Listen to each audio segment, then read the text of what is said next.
Hello everyone, welcome back to my channel. Remember to hit the like button and subscribe if you would like to receive daily updates about audiobooks. Feel free to leave book suggestions in the comments section. Master and Man by Leo Tolstoy.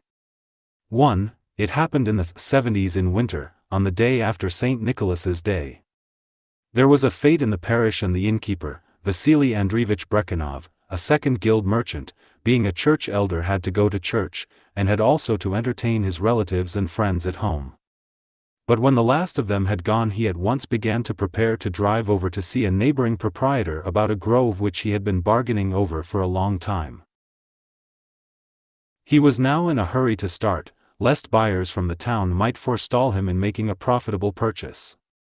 The youthful landowner was asking 10,000 rubles for the grove simply because Vasily Andreevich was offering 7,000. 7,000 was, however, only a third of its real value. Vasily Andreevich might perhaps have got it down to his own price, for the woods were in his district and he had a long-standing agreement with the other village dealers that no one should run up the price in another's district, but he had now learnt that some timber dealers from town meant to bid for the Goryakin grove, and he resolved to go at once and get the matter settled. So as soon as the feast was over, he took 700 rubles from his strong box, added to them 2,300 rubles of church money he had in his keeping, so as to make up the sum to 3,000, carefully counted the notes, and having put them into his pocketbook made haste to start. Nikita, the only one of Vasily Andreevich's laborers who was not drunk that day, ran to harness the horse. Nikita, though an habitual drunkard, was not drunk that day because since the last day before the fast, when he had drunk his coat and leather boots, he had sworn off drink and had kept his vow for 2 months, and was still keeping it despite the temptation of the vodka that had been drunk everywhere during the first 2 days of the feast. Nikita was a peasant of about 50 from a neighboring village, not a manager, as the peasant said of him, meaning that he was not the thrifty head of a household but lived most of his time away from home as a laborer.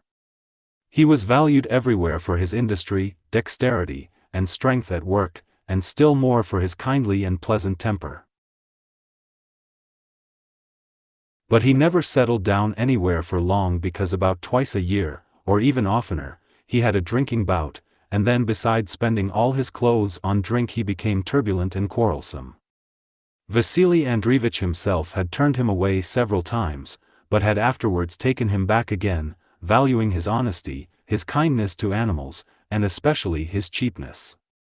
Vasily Andreevich did not pay Nikita the 80 rubles a year such a man was worth, but only about 40, which he gave him haphazard, in small sums, and even that mostly not in cash but in goods from his own shop and at high prices. Nikita's wife Martha, who had once been a handsome vigorous woman, managed the homestead with the help of her son and 2 daughters, and did not urge Nikita to live at home, first because she had been living for some 20 years already with a cooper, a peasant from another village who lodged in their house, and secondly because though she managed her husband as she pleased when he was sober, she feared him like fire when he was drunk. Once when he had got drunk at home, Nikita, probably to make up for his submissiveness when sober, broke open her box, took out her best clothes, snatched up an axe, and chopped all her undergarments and dresses to bits. All the wages Nikita earned went to his wife, and he raised no objection to that. So now, 2 days before the holiday, Martha had been twice to see Vasily Andreevich and had got from him wheat flour, tea, sugar, and a quart of vodka, the lot costing 3 rubles, and also 5 rubles in cash, for which she thanked him as for a special favor, though he owed Nikita at least 20 rubles. "What agreement did we ever draw up with you?" said Vasily Andreevich to Nikita. "If you need anything, take it, you will work it off. I'm not like others to keep you waiting, and making up accounts and reckoning fines. We deal straightforwardly. You serve me and I don't neglect you." And when saying this, Vasily Andreevich was honestly convinced that he was Nikita's benefactor, and he knew how to put it so plausibly that all those who depended on him for their money, beginning with Nikita, confirmed him in the conviction that he was their benefactor and did not overreach them. "Yes, I understand, Vasily Andreevich.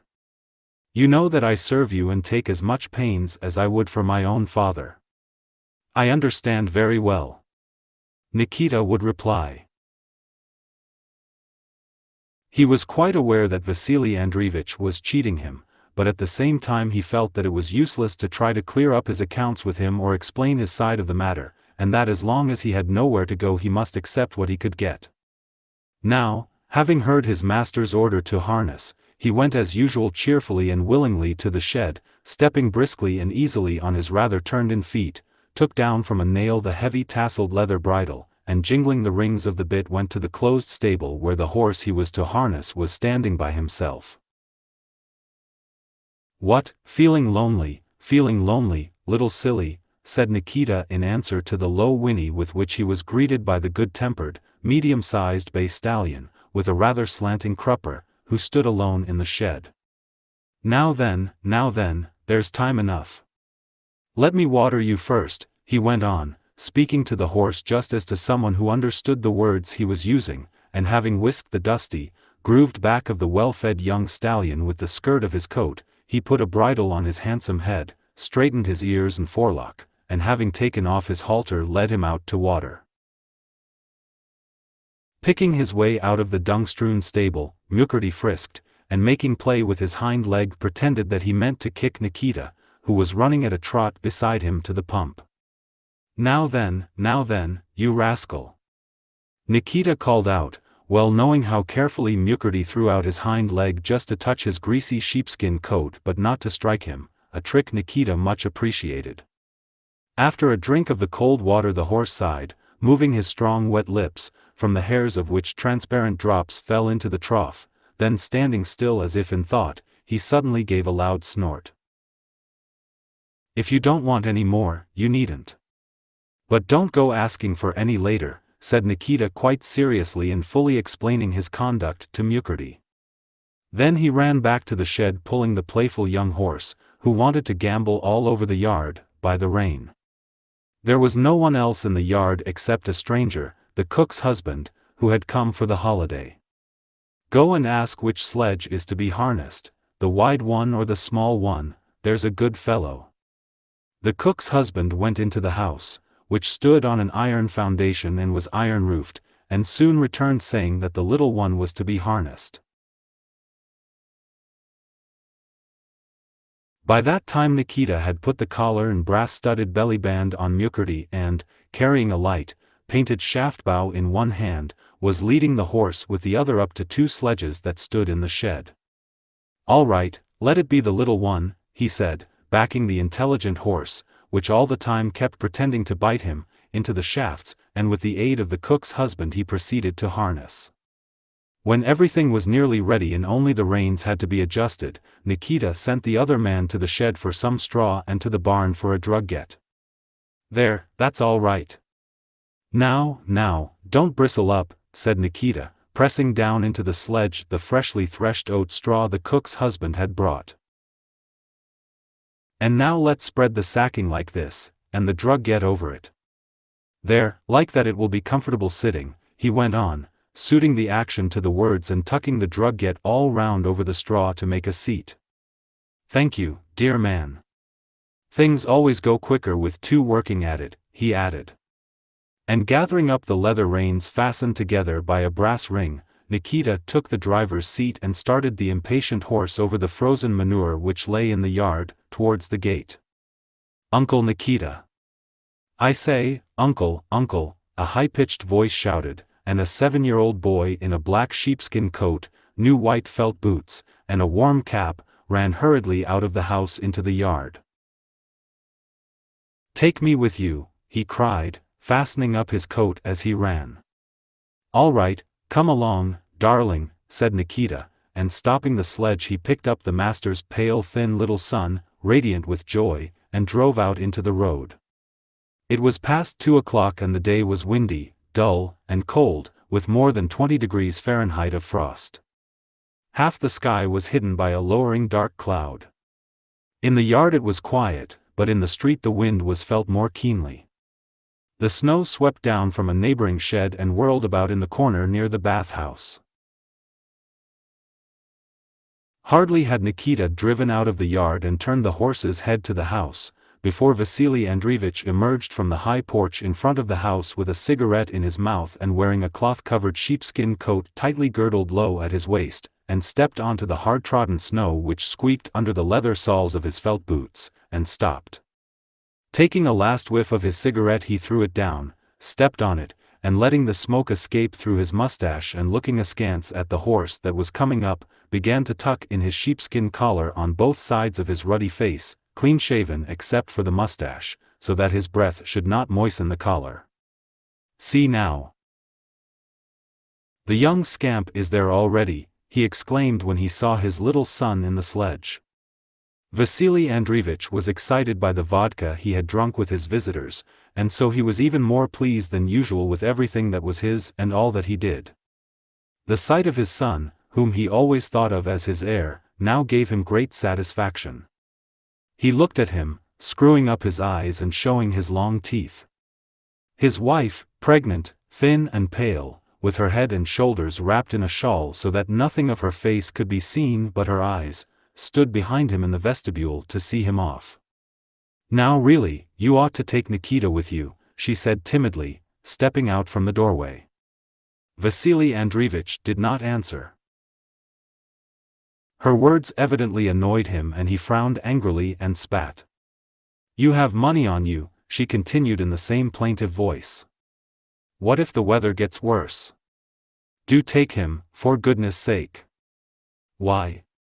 Don't I know the road that I must needs take a guide?" exclaimed Vasily Andreevich, uttering every word very distinctly and compressing his lips unnaturally, as he usually did when speaking to buyers and sellers. "Really, you ought to take him." "I beg you in God's name," his wife repeated, wrapping her shawl more closely round her head. "There, she sticks to it like a leech. Where am I to take him?" "I'm quite ready to go with you, Vasily Andreevich," said Nikita cheerfully. "But they must feed the horses while I am away," he added, turning to his master's wife. "I'll look after them, Nikita dear." "I'll tell Simon," replied the mistress. "Well, Vasily Andreevich, am I to come with you?" said Nikita, awaiting a decision.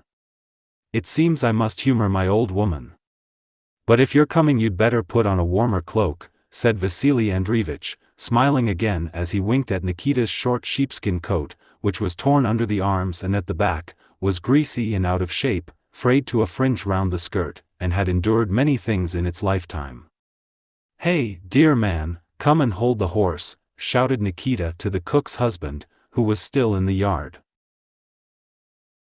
"No, I will myself, shrieked the little boy, pulling his hands, red with cold, out of his pockets, and seizing the cold leather reins. "Only don't be too long dressing yourself up." "Look alive," shouted Vasily Andreevich, grinning at Nikita. "Only a moment, father, Vasily Andreevich," replied Nikita, and running quickly with his inturned toes in his felt boots with their soles patched with felt, he hurried across the yard and into the workman's hut. "Arinushka, get my coat down from the stove." "I'm going with the master," he said, as he ran into the hut and took down his girdle from the nail on which it hung. The workman's cook, who had had a sleep after dinner and was now getting the samovar ready for her husband, turned cheerfully to Nikita, and infected by his hurry began to move as quickly as he did, got down his miserable worn-out cloth coat from the stove where it was drying, and began hurriedly shaking it out and smoothing it down. "There now, you'll have a chance of a holiday with your good man," said Nikita, who from kind-hearted politeness always said something to anyone he was alone with. Then, drawing his worn narrow girdle round him, he drew in his breath, pulling in his lean stomach still more, and girdled himself as tightly as he could over his sheepskin. "There now," he said, addressing himself no longer to the cook but the girdle, as he tucked the ends in at the waist, "now you won't come undone." And working his shoulders up and down to free his arms, he put the coat over his sheepskin, arched his back more strongly to ease his arms, poked himself under the armpits, and took down his leather-covered mittens from the shelf. Now we're all right. You ought to wrap your feet up, Nikita. Your boots are very bad. Nikita stopped as if he had suddenly realized this. Yes, I ought to. But they'll do like this. It isn't far, and he ran out into the yard. Won't you be cold, Nikita? Said the mistress as he came up to the sledge. Cold? No, I'm quite warm, answered Nikita as he pushed some straw up to the forepart of the sledge so that it should cover his feet, and stowed away the whip, which the good horse would not need, at the bottom of the sledge. Vasily Andreevich, who was wearing 2 fur-lined coats one over the other, was already in the sledge, his broad back filling nearly its whole rounded width, and taking the reins he immediately touched the horse. Nikita jumped in just as the sledge started, and seated himself in front on the left side, with one leg hanging over the edge. 2. The good stallion took the sledge along at a brisk pace over the smooth frozen road through the village, the runners squeaking slightly as they went. Look at him hanging on there. Hand me the whip, Nikita, shouted Vasily Andreevich, evidently enjoying the sight of his heir, who standing on the runners was hanging on at the back of the sledge. I'll give it you. Be off to mama, you dog. The boy jumped down. The horse increased his amble and, suddenly changing foot, broke into a fast trot. The crosses, the village where Vasily Andreevich lived, consisted of 6 houses. As soon as they had passed the blacksmith's hut, the last in the village, they realized that the wind was much stronger than they had thought. The road could hardly be seen. The tracks left by the sledge runners were immediately covered by snow, and the road was only distinguished by the fact that it was higher than the rest of the ground. There was a swirl of snow over the fields, and the line where sky and earth met could not be seen. The Taliatan forest, usually clearly visible, now only loomed up occasionally and dimly through the driving snowy dust.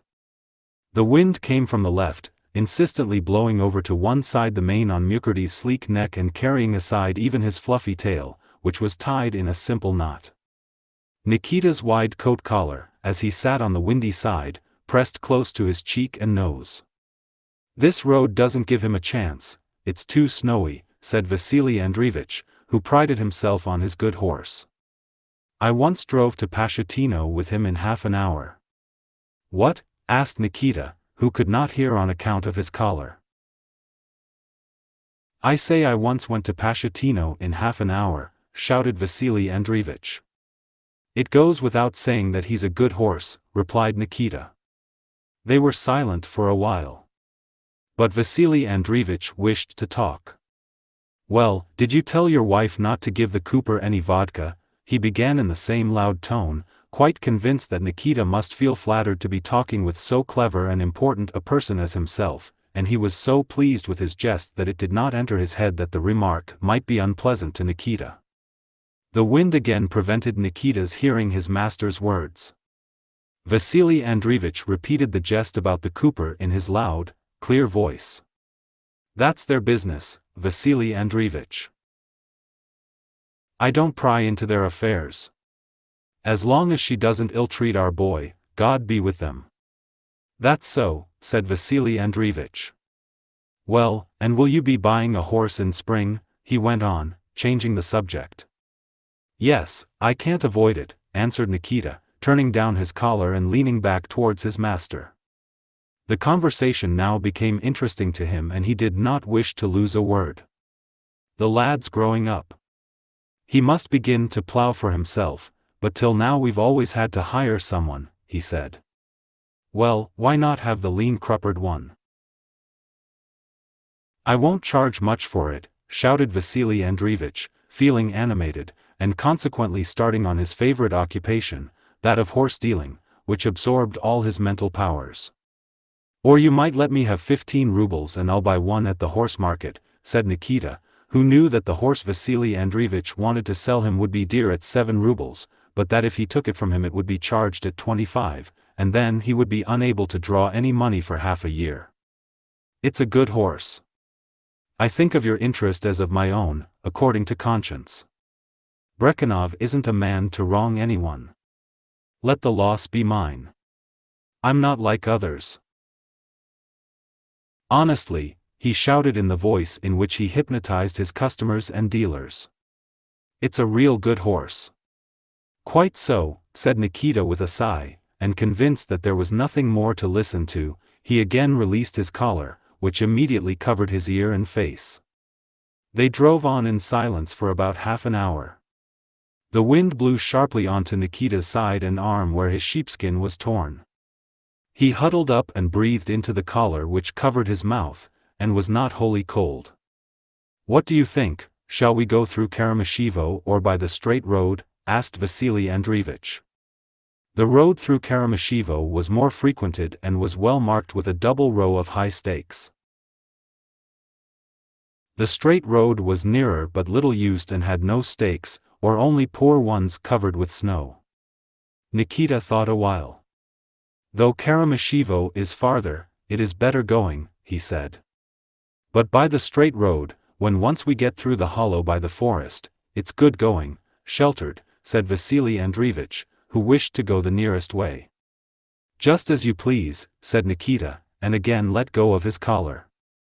Vasily Andreevich did as he had said, and having gone about half a verst came to a tall oak stake which had a few dry leaves still dangling on it, and there he turned to the left. On turning they faced directly against the wind, and snow was beginning to fall. Vasily Andreevich, who was driving, inflated his cheeks, blowing the breath out through his mustache. Nikita dozed. So they went on in silence for about 10 minutes. Suddenly Vasily Andreevich began saying something. What? Asked Nikita, opening his eyes. Vasily Andreevich did not answer, but bent over, looking behind them and then ahead of the horse. The sweat had curled Mukurty's coat between his legs and on his neck. He went at a walk. What is it? Nikita asked again. What is it? What is it? Vasily Andreevich mimicked him angrily. There are no stakes to be seen. We must have got off the road. Well, pull up then, and I'll look for it, said Nikita, and jumping down lightly from the sledge and taking the whip from under the straw, he went off to the left from his own side of the sledge. The snow was not deep that year, so that it was possible to walk anywhere, but still in places it was knee-deep and got into Nikita's boots. He went about feeling the ground with his feet and the whip, but could not find the road anywhere. Well, how is it? Asked Vasily Andreevich when Nikita came back to the sledge. There is no road this side. I must go to the other side and try there, said Nikita. There's something there in front. Go and have a look. Nikita went to what had appeared dark, but found that it was earth which the wind had blown from the bare fields of winter oats and had strewn over the snow, coloring it. Having searched to the right also, he returned to the sledge, brushed the snow from his coat, shook it out of his boots, and seated himself once more. We must go to the right, he said decidedly. The wind was blowing on our left before, but now it is straight in my face. Drive to the right, he repeated with decision. Vasily Andreevich took his advice and turned to the right, but still there was no road. They went on in that direction for some time. The wind was as fierce as ever and it was snowing lightly. It seems, Vasily Andreevich, that we have gone quite astray, Nikita suddenly remarked, as if it were a pleasant thing. What is that? He added, pointing to some potato vines that showed up from under the snow. Vasily Andreevich stopped the perspiring horse, whose deep sides were heaving heavily. What is it? Why, we are on the Zakharov lands. See where we've got to. Nonsense, retorted Vasily Andreevich. It's not nonsense, Vasily Andreevich. It's the truth, replied Nikita. You can feel that the sledge is going over a potato field, and there are the heaps of vines which have been carted here. It's the Zakharov factory land. Dear me, how we have gone astray, said Vasily Andreevich. What are we to do now? We must go straight on, that's all. We shall come out somewhere, if not at Zakharova, then at the proprietor's farm, said Nikita. Vasily Andreevich agreed, and drove as Nikita had indicated. So they went on for a considerable time. At times they came onto bare fields and the sledge runners rattled over frozen lumps of earth. Sometimes they got onto a winter rye field, or a fallow field on which they could see stalks of wormwood, and straws sticking up through the snow and swaying in the wind. Sometimes they came onto deep and even white snow, above which nothing was to be seen. The snow was falling from above and sometimes rose from below. The horse was evidently exhausted, his hair had all curled up from sweat and was covered with hoarfrost, and he went at a walk. Suddenly he stumbled and sat down in a ditch or watercourse. Vasily Andreevich wanted to stop, but Nikita cried to him, "Why stop? We've got in and must get out. Hey, pet! Hey, darling! Gee up, old fellow," he shouted in a cheerful tone to the horse, jumping out of the sledge and himself getting stuck in the ditch. The horse gave a start and quickly climbed out onto the frozen bank. It was evidently a ditch that had been dug there. "Where are we now?" asked Vasily Andreevich.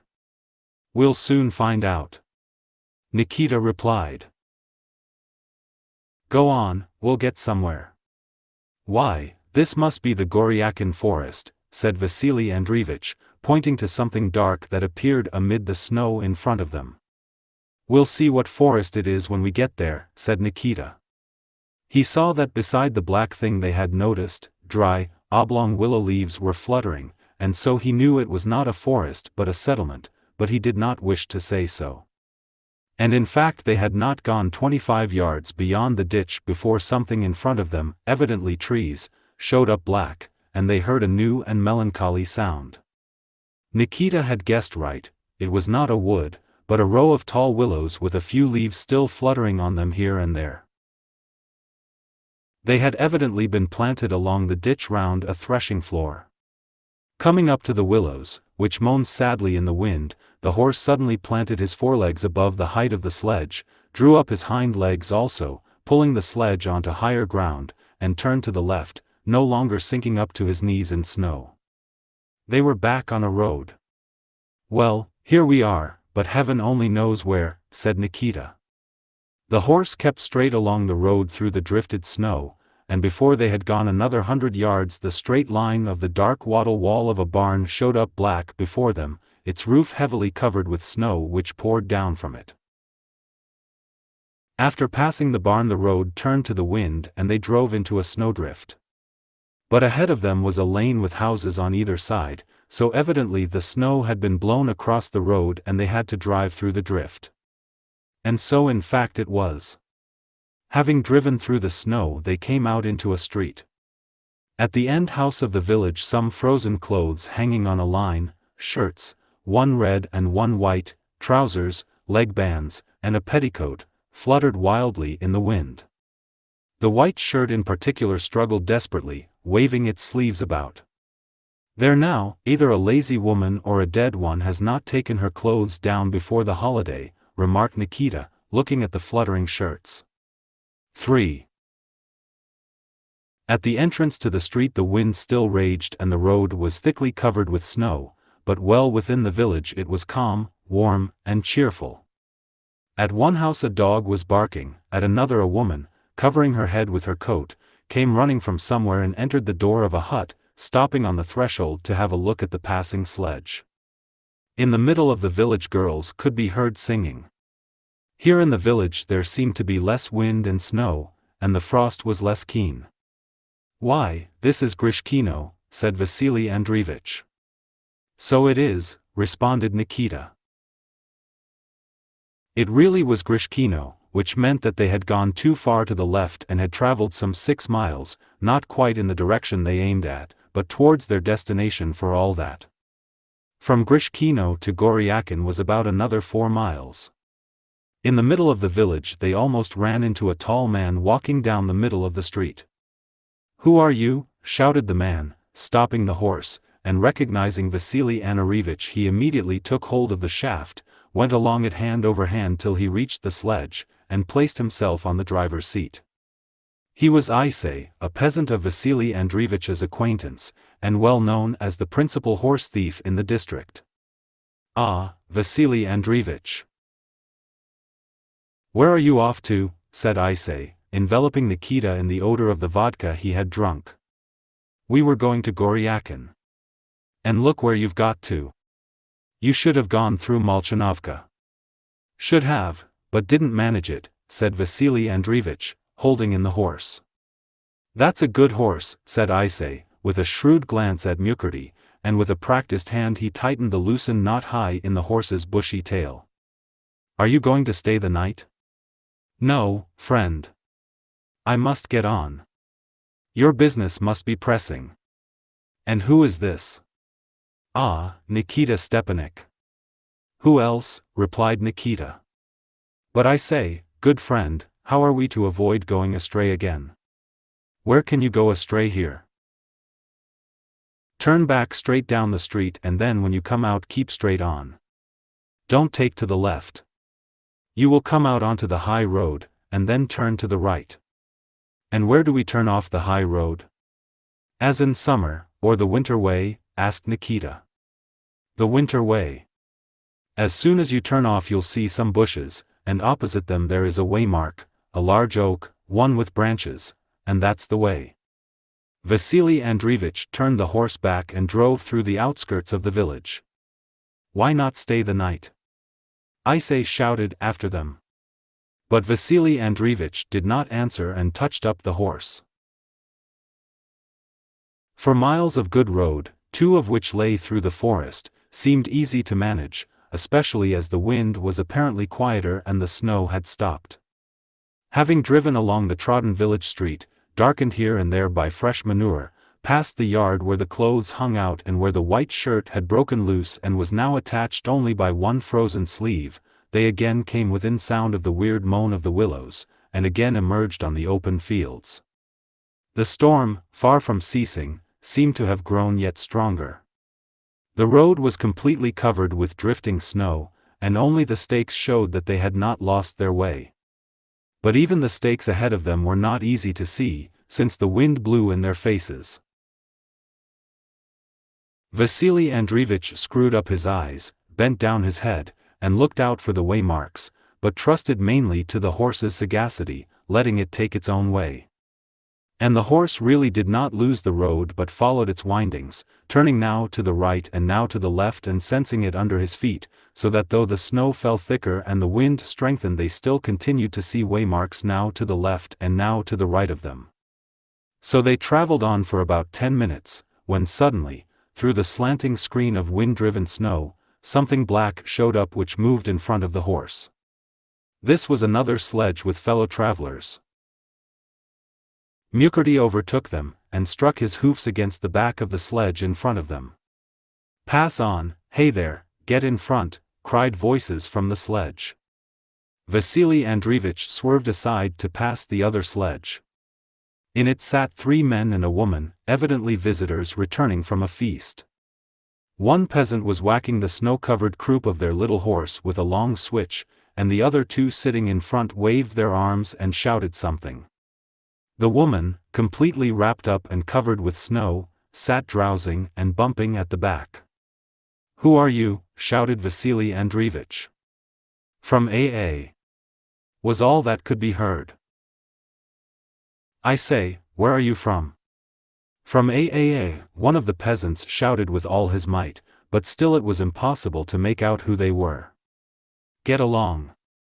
"Keep up," shouted another, ceaselessly beating his horse with the switch.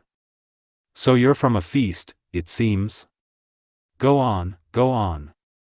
Faster, Simon. Get in front. Faster." The wings of the sledges bumped against one another, almost got jammed but managed to separate, and the peasant's sledge began to fall behind.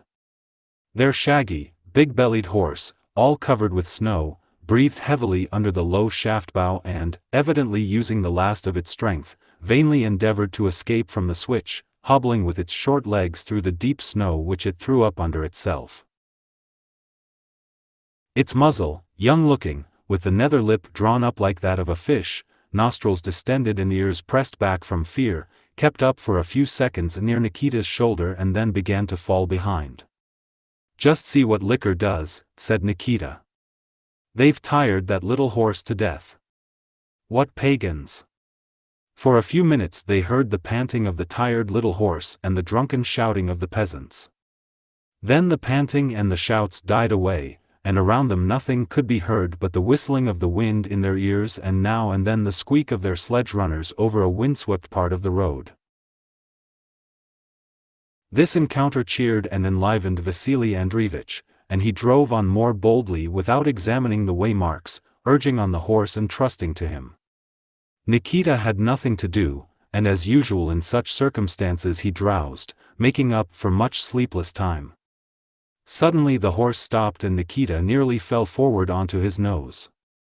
"You know we're off the track again," said Vasily Andreevich. "How's that?"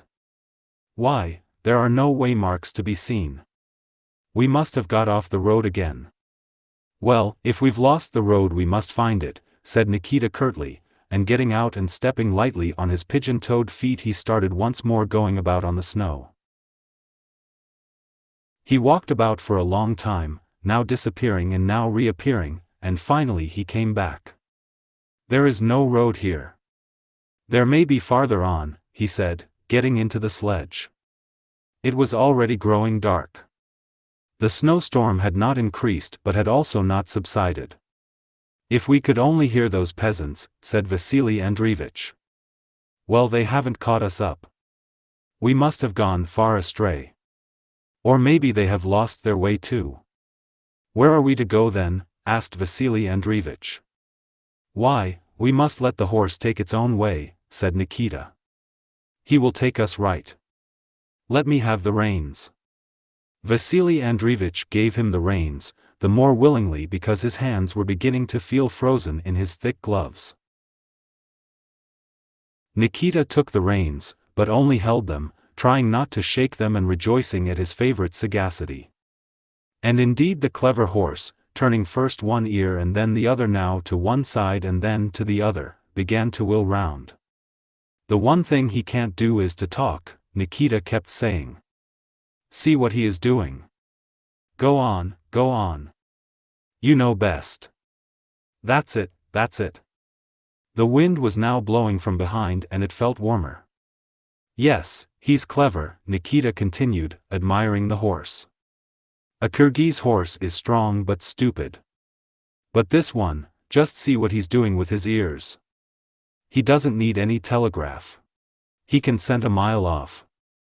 Before another half hour had passed they saw something dark ahead of them, a wood or a village, and stakes again appeared to the right. They had evidently come out onto the road. "Why, that's Grishkino again!" Nikita suddenly exclaimed. And indeed, there on their left was that same barn with the snow flying from it, and farther on the same line with the frozen washing, shirts and trousers, which still fluttered desperately in the wind.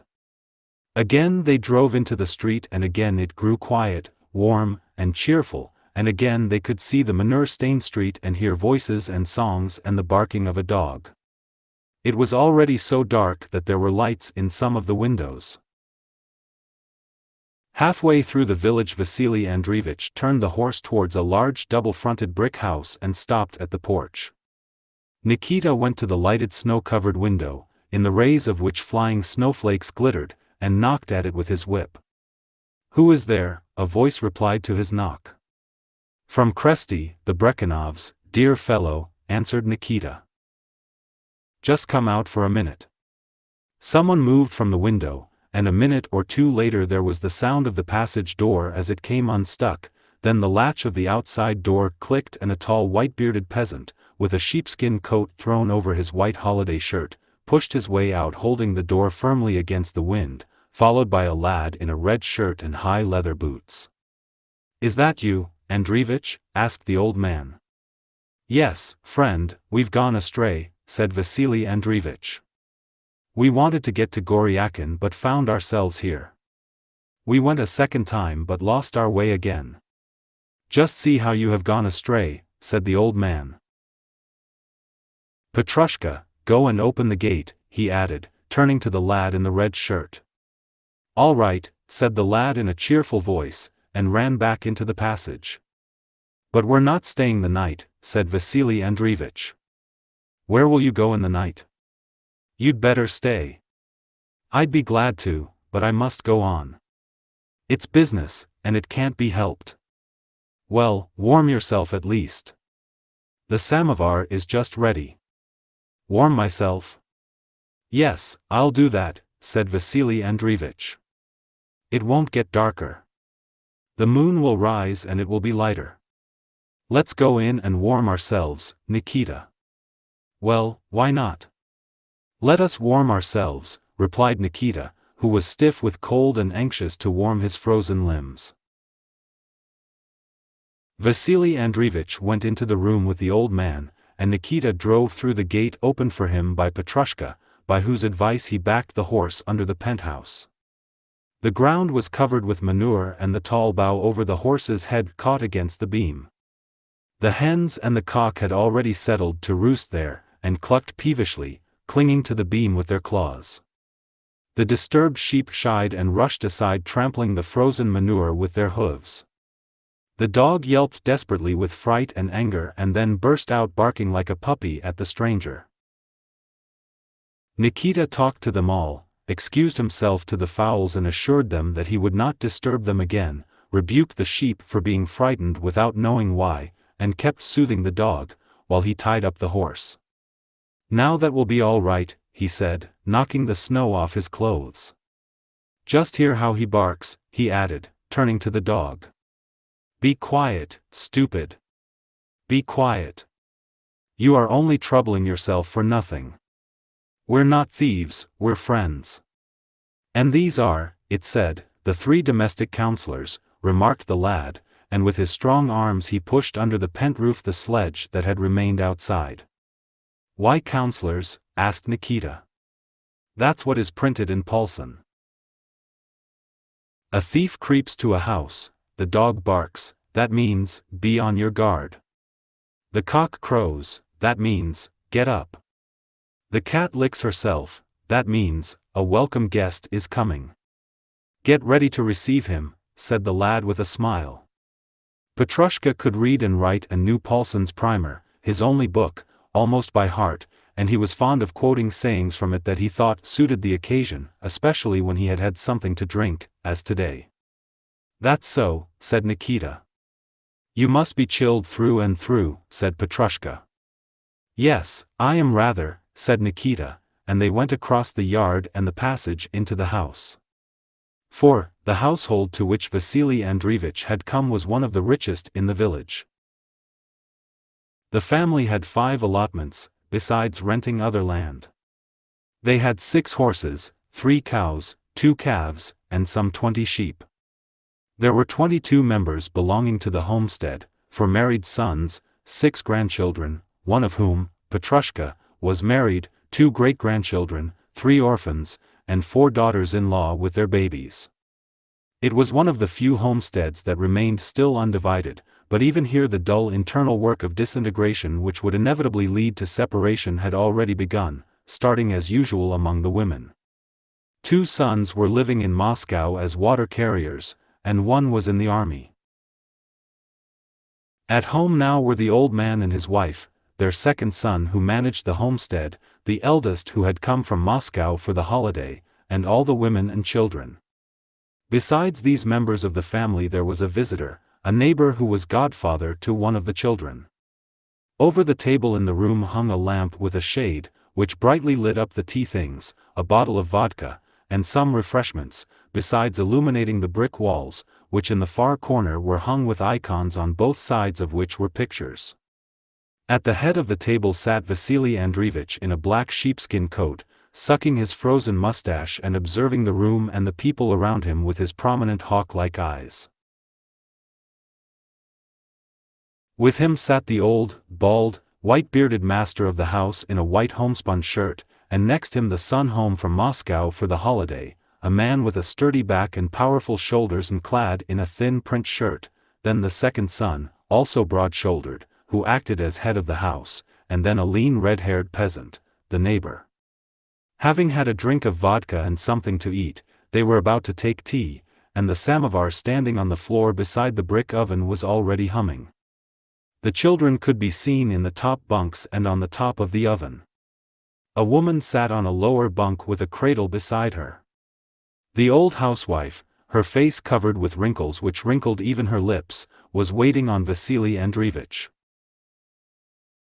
As Nikita entered the house, she was offering her guest a small tumbler of thick glass which she had just filled with vodka.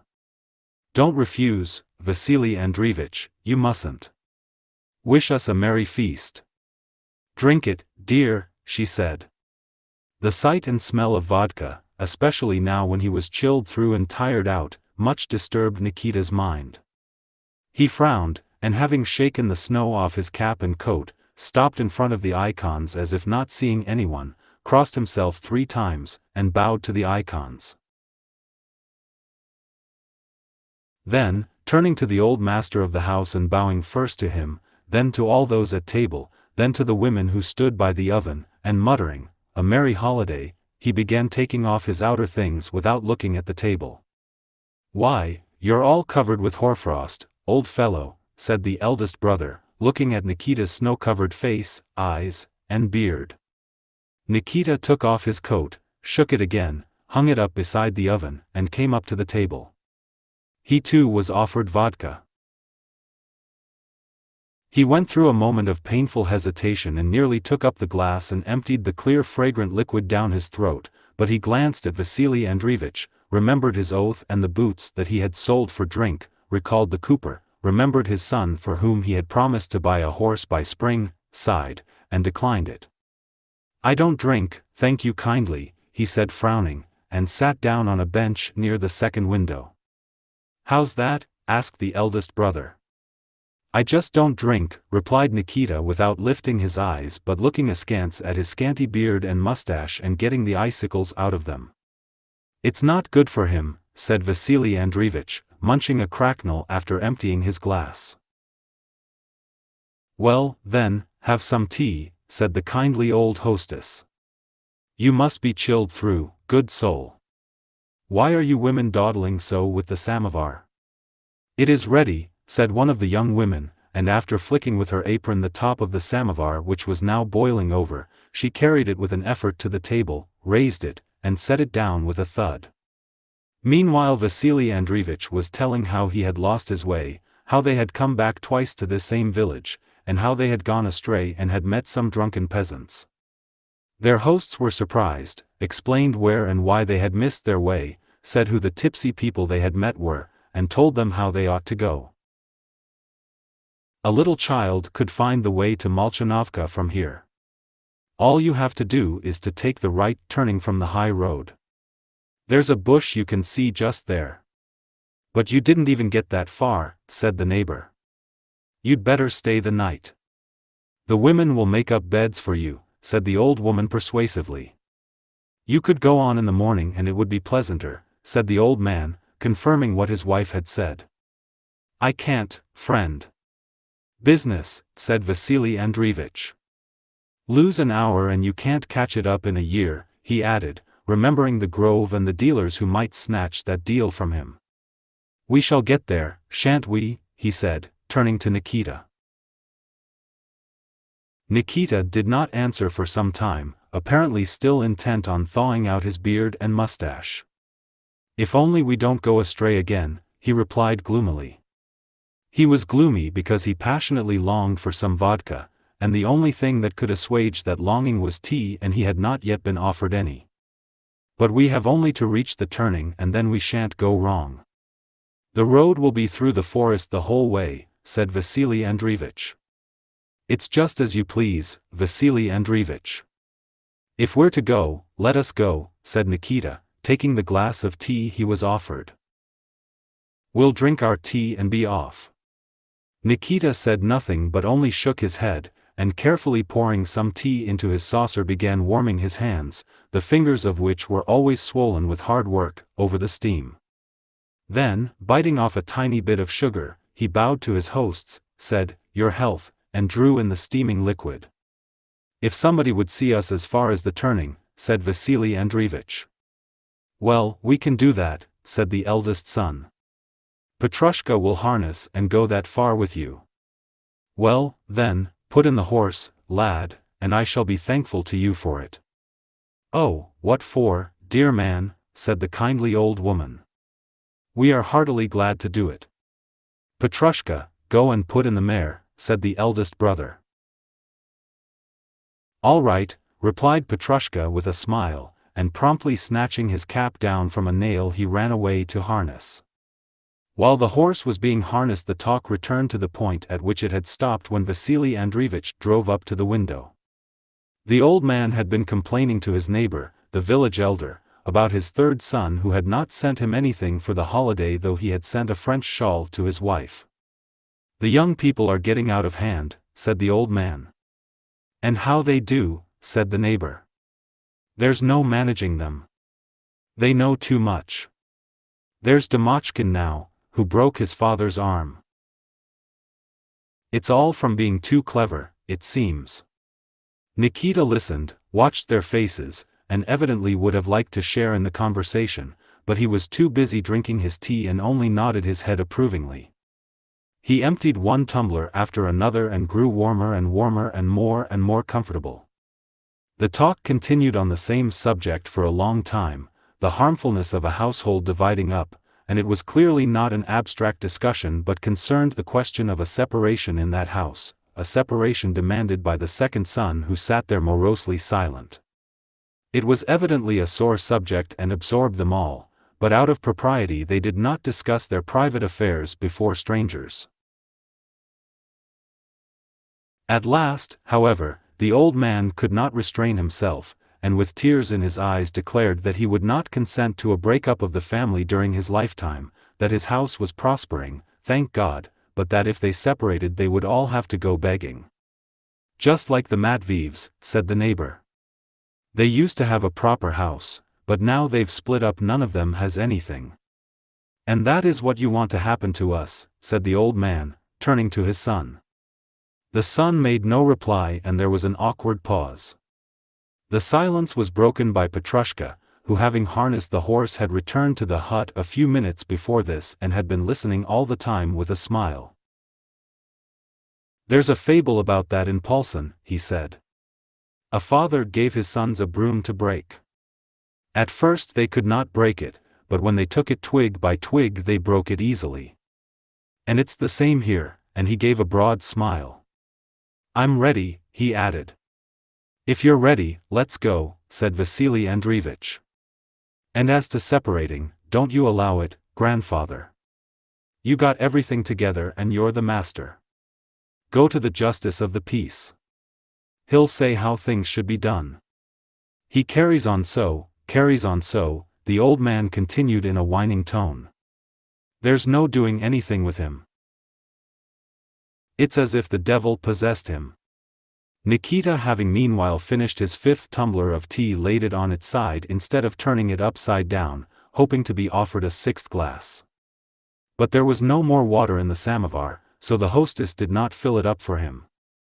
Besides, Vasily Andreevich was putting his things on, so there was nothing for it but for Nikita to get up too, put back into the sugar basin the lump of sugar he had nibbled all round, wipe his perspiring face with the skirt of his sheepskin, and go to put on his overcoat. Having put it on, he sighed deeply, thanked his hosts, said goodbye, and went out of the warm bright room into the cold dark passage, through which the wind was howling and where snow was blowing through the cracks of the shaking door, and from there into the yard. Petrushka stood in his sheepskin in the middle of the yard by his horse, repeating some lines from Paulson's primer. He said with a smile, "Storms with mist the sky conceal, snowy circles wheeling wild. Now like savage beast 'twill howl, and now 'tis wailing like a child." Nikita nodded approvingly as he arranged the reins. The old man, seeing Vasily Andreevich off, brought a lantern into the passage to show him a light, but it was blown out at once. And even in the yard it was evident that the snowstorm had become more violent. "Well, this is weather," thought Vasily Andreevich. "Perhaps we may not get there after all. But there is nothing to be done. Business. Besides, we have got ready, our host's horse has been harnessed, and we'll get there with God's help." Their aged host also thought they ought not to go, but he had already tried to persuade them to stay and had not been listened to. "It's no use asking them again. Maybe my age makes me timid. They'll get there all right, and at least we shall get to bed in good time and without any fuss," he thought. Petrushka did not think of danger. He knew the road and the whole district so well, and the lines about, snowy circles wheeling wild, described what was happening outside so aptly that it cheered him up. Nikita did not wish to go at all, but he had been accustomed not to have his own way and to serve others for so long that there was no one to hinder the departing travelers. Vasily Andreevich went over to his sledge, found it with difficulty in the darkness, climbed in and took the reins. "Go on in front," he cried. Petrushka, kneeling in his low sledge, started his horse. Mukurty, who had been neighing for some time past, now scenting a mare ahead of him, started after her, and they drove out into the street. They drove again through the outskirts of the village and along the same road, past the yard where the frozen linen had hung, which, however, was no longer to be seen, past the same barn, which was now snowed up almost to the roof and from which the snow was still endlessly pouring, past the same dismally moaning, whistling, and swaying willows, and again entered into the sea of blustering snow raging from above and below. The wind was so strong that when it blew from the side and the travelers steered against it, it tilted the sledges and turned the horses to one side. Petrushka drove his good mare in front at a brisk trot and kept shouting lustily.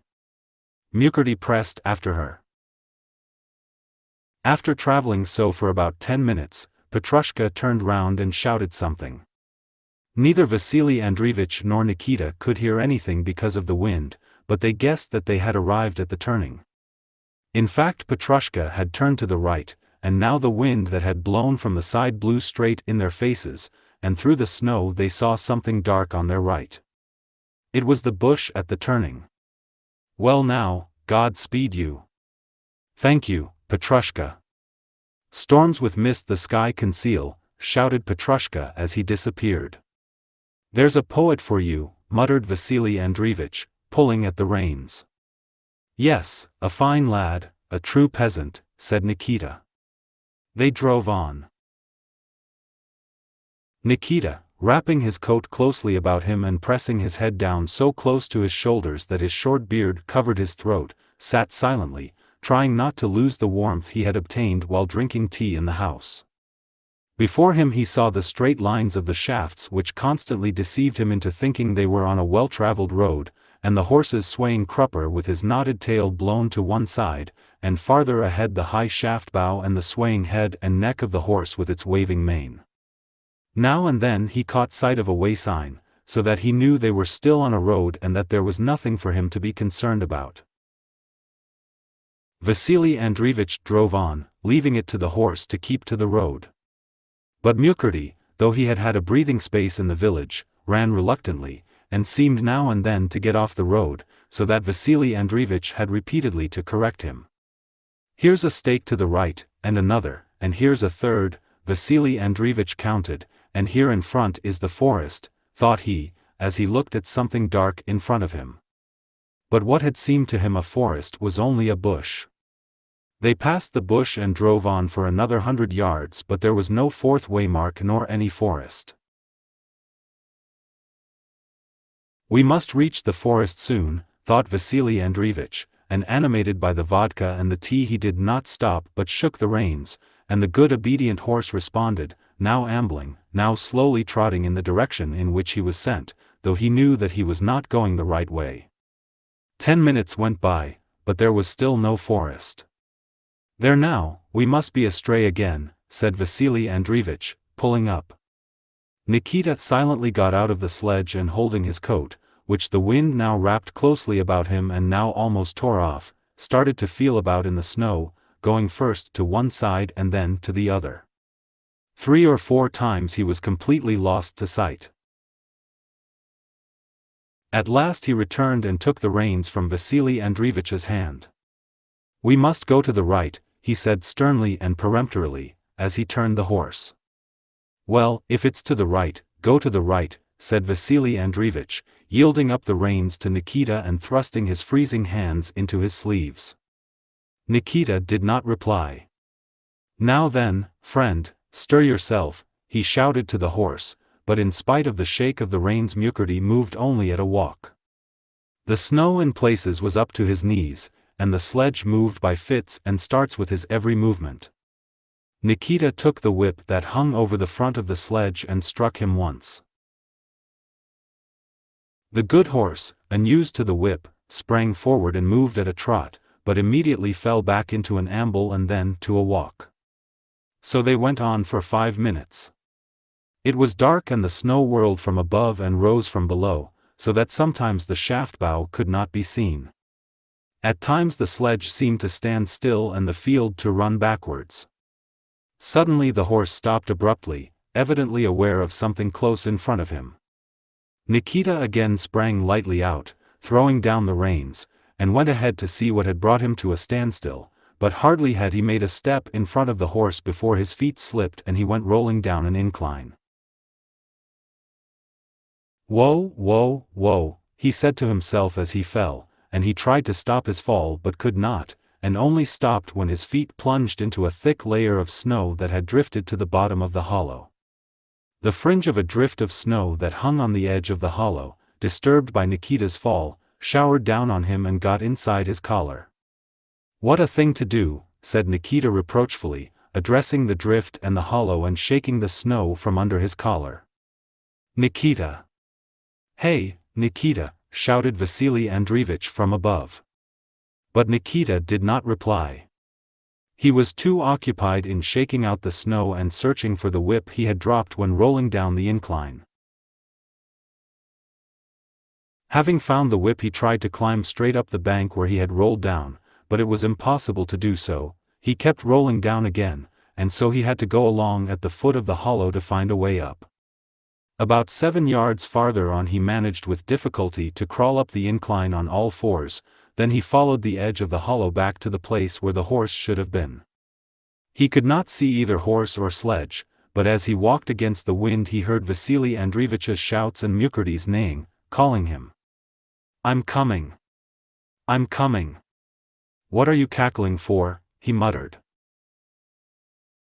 Only when he had come up to the sledge could he make out the horse, and Vasily Andreevich standing beside it and looking gigantic. "Where the devil did you vanish to?" "We must go back, if only to Grishkino," he began reproaching Nikita. "I'd be glad to get back, Vasily Andreevich, but which way are we to go? There is such a ravine here that if we once get in it we shan't get out again. I got stuck so fast there myself that I could hardly get out. What shall we do, then? We can't stay here. We must go somewhere," said Vasily Andreevich. Nikita said nothing. He seated himself in the sledge with his back to the wind, took off his boots, shook out the snow that had got into them, and taking some straw from the bottom of the sledge, carefully plugged with it a hole in his left boot. Vasily Andreevich remained silent, as though now leaving everything to Nikita. Having put his boots on again, Nikita drew his feet into the sledge, put on his mittens and took up the reins, and directed the horse along the side of the ravine. But they had not gone 100 yards before the horse again stopped short. The ravine was in front of him again. Nikita again climbed out and again trudged about in the snow. He did this for a considerable time and at last appeared from the opposite side to that from which he had started. "Vasily Andreevich, are you alive?" he called out. "Here," replied Vasily Andreevich. "Well, what now? I can't make anything out. It's too dark. There's nothing but ravines. We must drive against the wind again." They set off once more. Again Nikita went stumbling through the snow, again he fell in, again climbed out and trudged about, and at last quite out of breath he sat down beside the sledge. "Well, how now?" asked Vasily Andreevich. "Why, I am quite worn out and the horse won't go." "Then what's to be done?" "Why, wait a minute. Nikita went away again but soon returned. "Follow me," he said, going in front of the horse. Vasily Andreevich no longer gave orders but implicitly did what Nikita told him. "Here, follow me." Nikita shouted, stepping quickly to the right, and seizing the rein he led Mukherjee down towards a snowdrift. At first the horse held back, then he jerked forward, hoping to leap the drift, but he had not the strength and sank into it up to his collar. "Get out!" Nikita called to Vasily Andreevich, who still sat in the sledge, and taking hold of one shaft he moved the sledge closer to the horse. "It's hard, brother," he said to Mukherjee, "but it can't be helped. Make an effort. Now, just a little one," he shouted. The horse gave a tug, then another, but failed to clear himself and settled down again as if considering something. "Now, brother, this won't do," Nikita admonished him. "Now once more." Again Nikita tugged at the shaft on his side, and Vasily Andreevich did the same on the other. Mukherjee lifted his head and then gave a sudden jerk. "That's it. That's it," cried Nikita. "Don't be afraid, you won't sink." One plunge, another, and a third, and at last Mukherjee was out of the snowdrift, and stood still, breathing heavily and shaking the snow off himself. Nikita wished to lead him farther, but Vasily Andreevich, in his 2 fur coats, was so out of breath that he could not walk farther and dropped into the sledge. "Let me get my breath," he said, unfastening the kerchief with which he had tied the collar of his fur coat at the village. "It's all right here." "You lie there," said Nikita. "I will lead him along." And with Vasily Andreevich in the sledge he led the horse by the bridle about 10 paces down and then up a slight rise, and stopped. The place where Nikita had stopped was not completely in the hollow where the snow sweeping down from the hillocks might have buried them altogether, but still it was partly sheltered from the wind by the side of the ravine. There were moments when the wind seemed to abate a little, but that did not last long, and as if to make up for that respite the storm swept down with tenfold vigor and tore and whirled the more fiercely. Such a gust struck them at the moment when Vasily Andreevich, having recovered his breath, got out of the sledge and went up to Nikita to consult him as to what they should do. They both bent down involuntarily and waited till the violence of the squall should have passed. Mukherjee too laid back his ears and shook his head discontentedly. As soon as the violence of the blast had abated a little, Nikita took off his mittens, stuck them into his belt, breathed onto his hands, and began to undo the straps of the shaft bow. "What's that you are doing there?" asked Vasily Andreevich. "Unharnessing. What else is there to do?" "I have no strength left," said Nikita as though excusing himself. "Can't we drive somewhere?" "No, we can't. We shall only kill the horse." "Why, the poor beast is not himself now," said Nikita, pointing to the horse, which was standing submissively waiting for what might come, with his steep wet sides heaving heavily. "We shall have to stay the night here," he said, as if preparing to spend the night at an inn, and he proceeded to unfasten the collar straps. The buckles came undone. "But shan't we be frozen?" remarked Vasily Andreevich. "Well, if we are we can't help it," said Nikita. 6.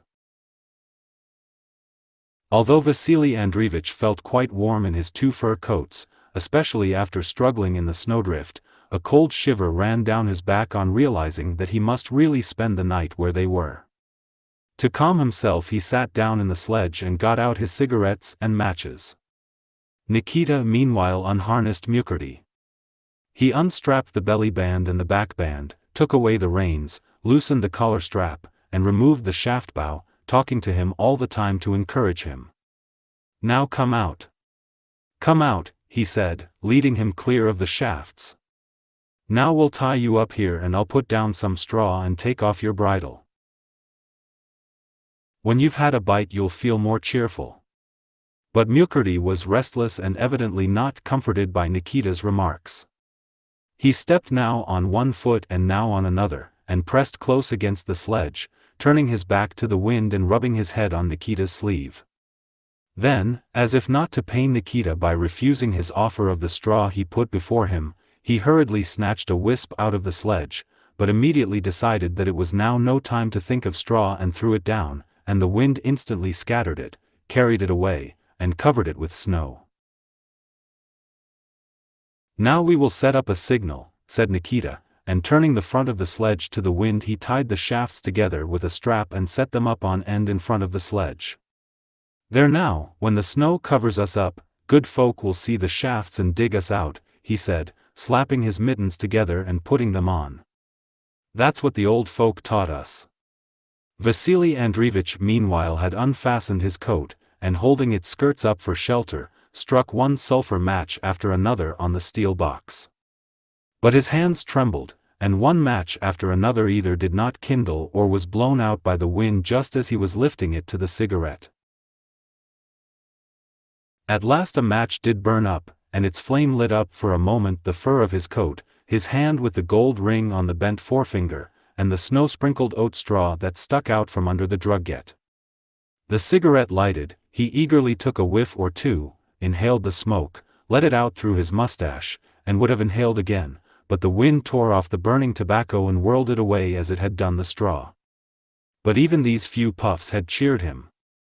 "If we must spend the night here, we must," he said with decision. "Wait a bit, I'll arrange a flag as well," he added, picking up the kerchief which he had thrown down in the sledge after taking it from round his collar, and drawing off his gloves and standing up on the front of the sledge and stretching himself to reach the strap, he tied the handkerchief to it with a tight knot. The kerchief immediately began to flutter wildly, now clinging round the shaft, now suddenly streaming out, stretching and flapping.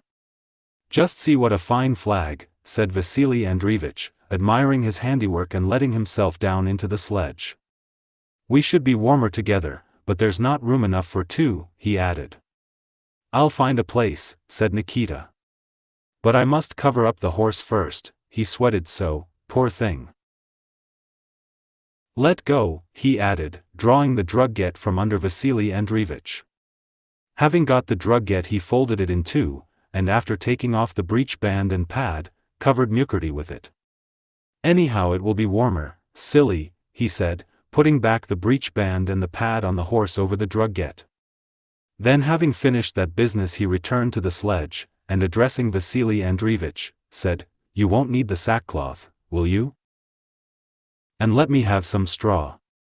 And having taken these things from under Vasily Andreevich, Nikita went behind the sledge, dug out a hole for himself in the snow, put straw into it, wrapped his coat well round him, covered himself with the sackcloth, and pulling his cap well down seated himself on the straw he had spread, and leant against the wooden back of the sledge to shelter himself from the wind and the snow. Vasily Andreevich shook his head disapprovingly at what Nikita was doing, as in general he disapproved of the peasant's stupidity and lack of education, and he began to settle himself down for the night. He smoothed the remaining straw over the bottom of the sledge, putting more of it under his side. Then he thrust his hands into his sleeves and settled down, sheltering his head in the corner of the sledge from the wind in front. He did not wish to sleep. He lay and thought ever of the one thing that constituted the sole aim, meaning, pleasure, and pride of his life, of how much money he had made and might still make, of how much other people he knew had made and possessed, and of how those others had made and were making it, and how he, like them, might still make much more.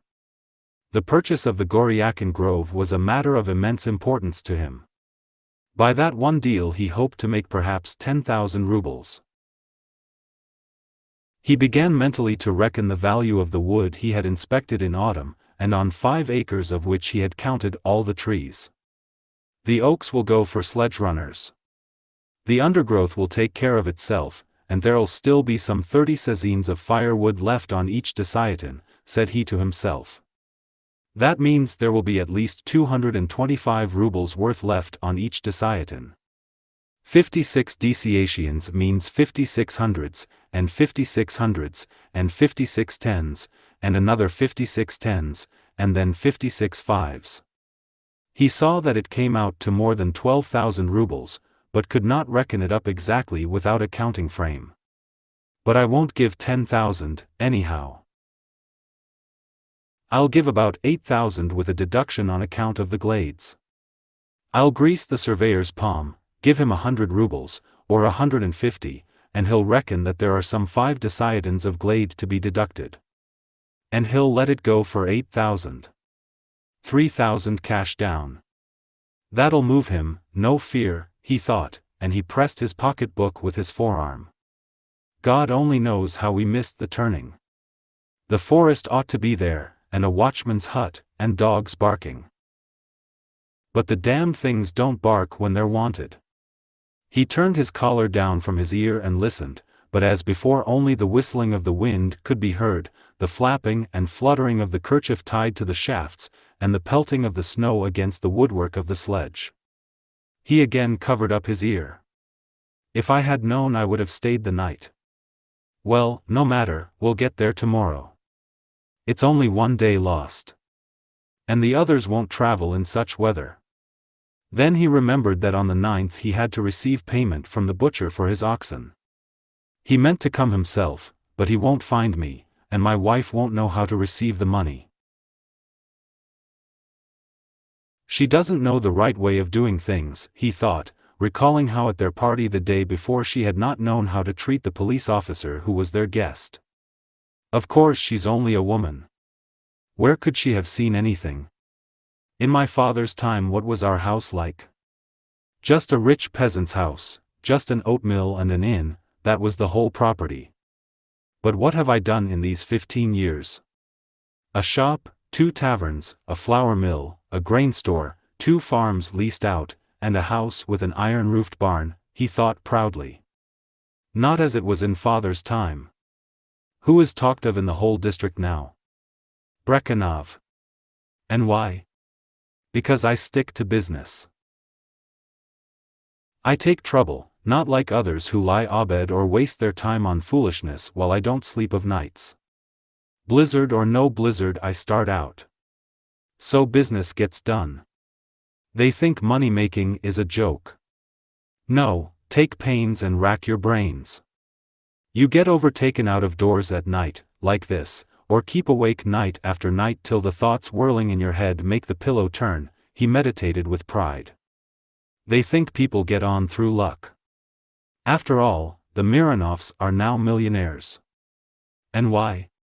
Take pains and God gives. If only he grants me health. The thought that he might himself be a millionaire like Mironov, who began with nothing, so excited Vasily Andreevich that he felt the need of talking to somebody. But there was no one to talk to. If only he could have reached Goryakin, he would have talked to the landlord and shown him a thing or two. Just see how it blows. It will snow us up so deep that we shan't be able to get out in the morning, he thought, listening to a gust of wind that blew against the front of the sledge, bending it and lashing the snow against it. He raised himself and looked round. All he could see through the whirling darkness was Mukurty's dark head, his back covered by the fluttering drugget, and his thick knotted tail, while all round, in front and behind, was the same fluctuating whitey darkness, sometimes seeming to get a little lighter and sometimes growing denser still. A pity I listened to Nikita, he thought. We ought to have driven on. We should have come out somewhere, if only back to Grishkino, and stayed the night at Taras. As it is we must sit here all night. But what was I thinking about? Yes, that God gives to those who take trouble, but not to loafers, lyabeds, or fools. I must have a smoke. He sat down again, got out his cigarette case, and stretched himself flat on his stomach, screening the matches with the skirt of his coat.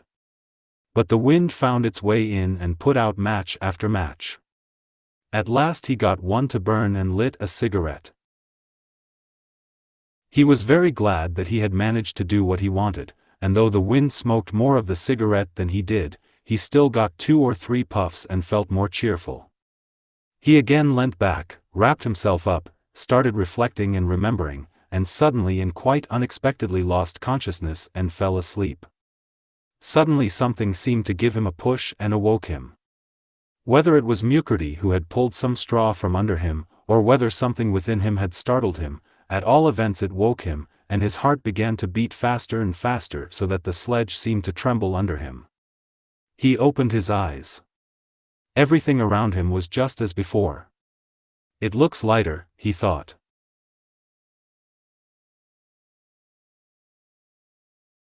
I expect it won't be long before dawn. But he at once remembered that it was lighter because the moon had risen. He sat up and looked first at the horse. Mukherjee still stood with his back to the wind, shivering all over. One side of the drugget, which was completely covered with snow, had been blown back, the breeching had slipped down and the snow-covered head with its waving forelock and mane were now more visible. Vasily Andreevich leant over the back of the sledge and looked behind. Nikita still sat in the same position in which he had settled himself. The sacking with which he was covered, and his legs, were thickly covered with snow. If only that peasant doesn't freeze to death. His clothes are so wretched. I may be held responsible for him.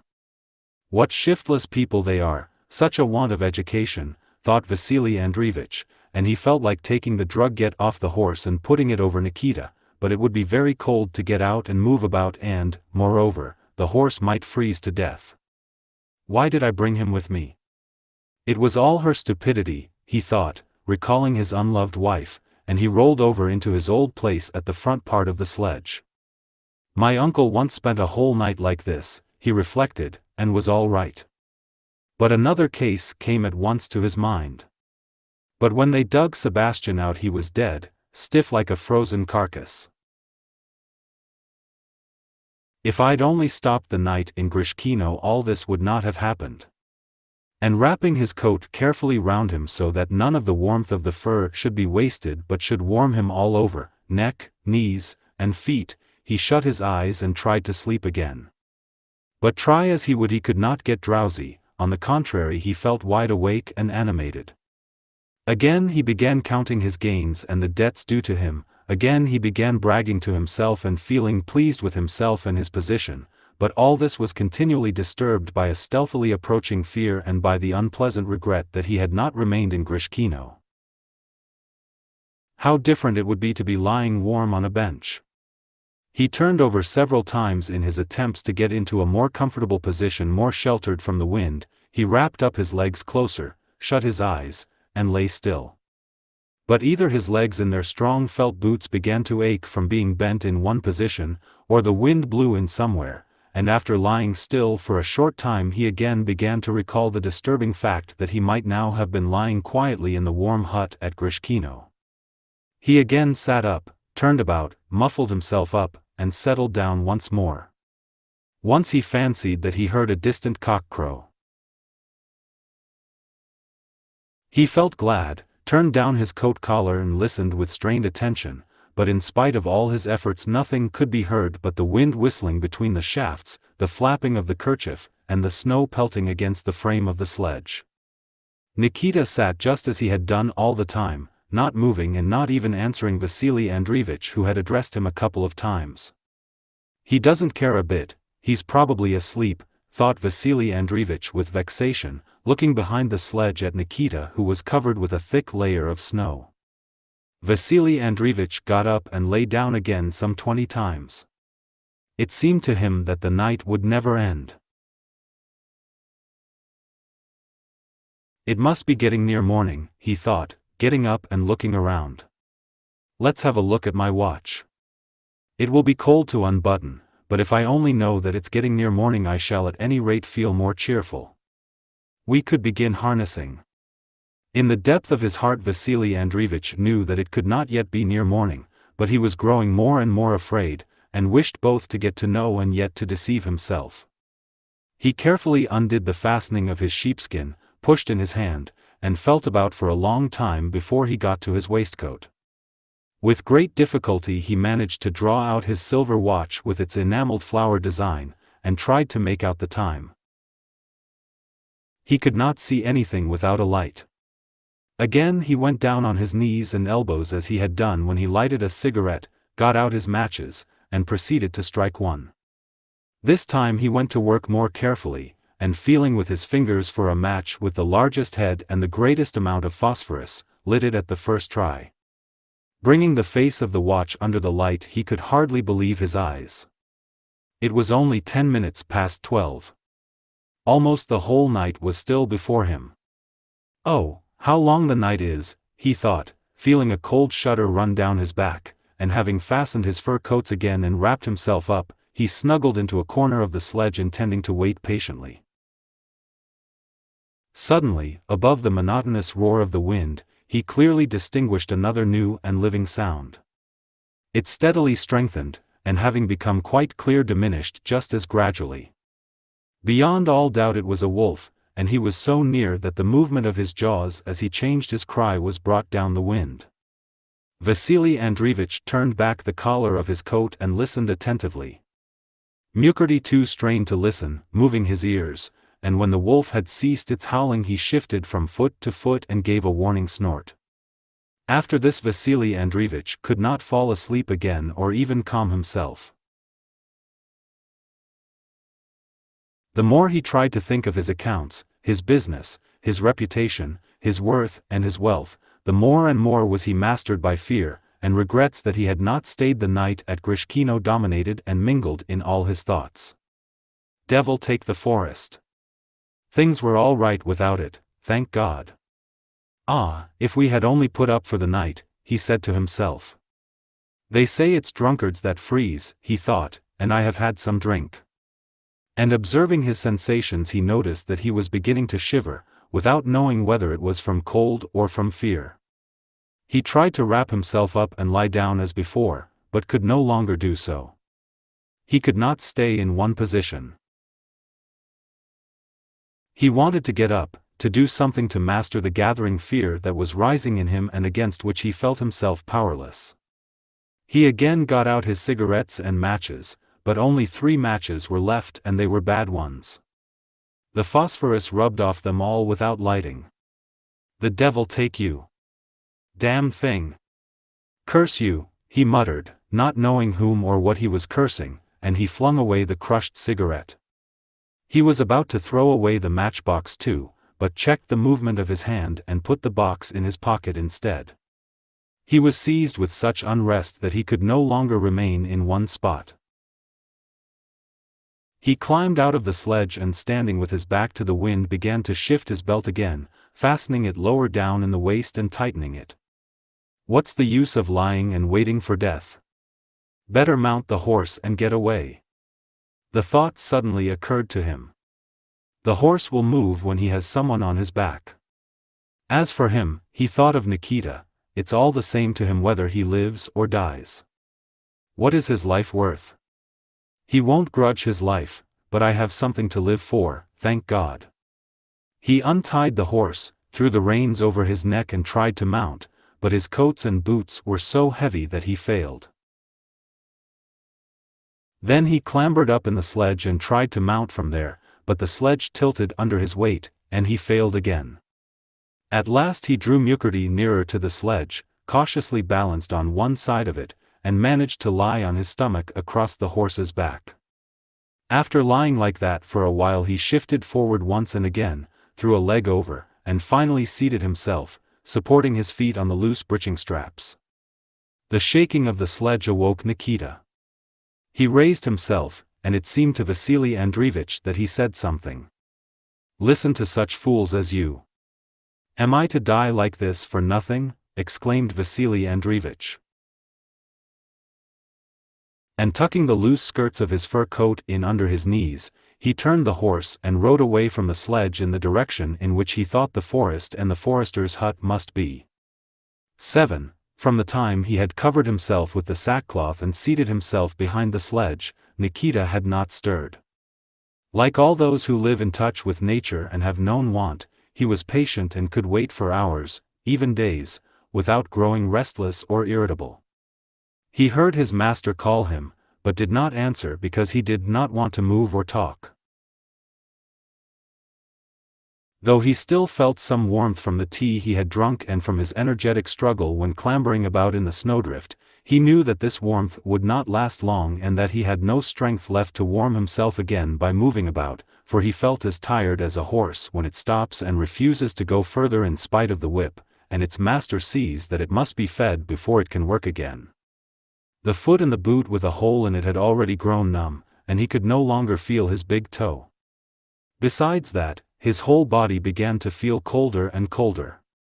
The thought that he might, and very probably would, die that night occurred to him, but did not seem particularly unpleasant or dreadful.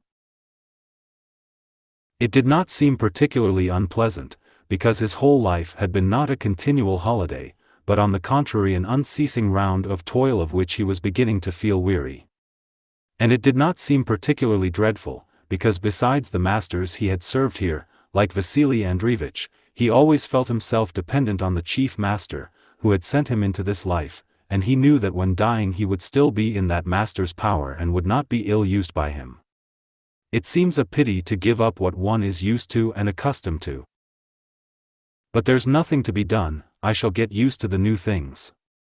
Sins, he thought, and remembered his drunkenness, the money that had gone on drink, how he had offended his wife, his cursing, his neglect of church and of the fasts, and all the things the priest blamed him for at confession. Of course they are sins. But then, did I take them on of myself? That's evidently how God made me. Well, and the sins? Where am I to escape to? So at first he thought of what might happen to him that night, and then did not return to such thoughts but gave himself up to whatever recollections came into his head of themselves.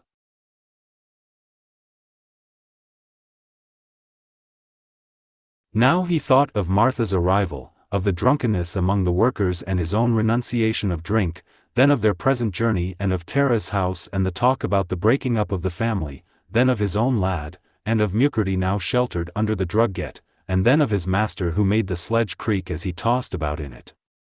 I expect you're sorry yourself that you started out, dear man, he thought. It would seem hard to leave a life such as his. It's not like the likes of us. Then all these recollections began to grow confused and got mixed in his head, and he fell asleep.